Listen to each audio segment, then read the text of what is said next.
Hey, that's those are some of oh, there's another reason. Oh, excuse me. Reason number 3, big one. Because people are told that the source of problems in their life is American society, not their nature. Did that come through clearly? Because that's a biggie. One of the biggest differences between a religious upbringing and a secular upbringing, especially a left secular upbringing, is in a religious upbringing, in Jewish and Christian life, the two I'm most familiar with, you are raised to know that you are the biggest problem in your life. In secular, and especially secular left, you are raised to believe America is the biggest problem in your life. Big difference, isn't it? So on the one hand, you fight your nature, and in the other, you fight America.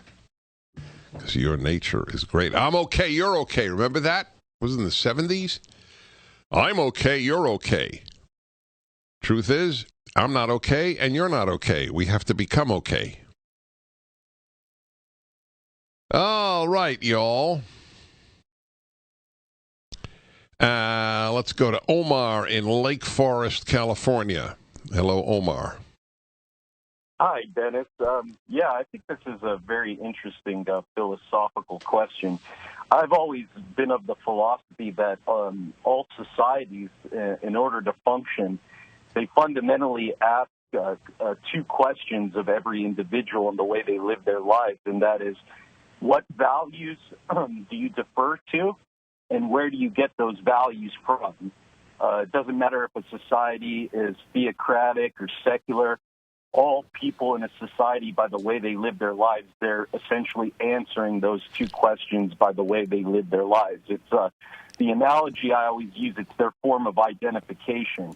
Just as a driver's license is a pragmatic identification for conducting most transactions, like business transactions or getting on a plane, people in their lives, they show what values they defer to and where they get those values from. Okay. All right.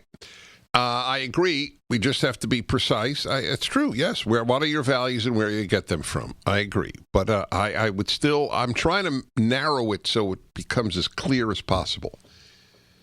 Do your kids think, I mean, it's very simple. Did your parents convey that your character was more important than your grades? Okay. I try to be very specific. Otherwise, people can wiggle their way out of my challenge, and I don't want you to.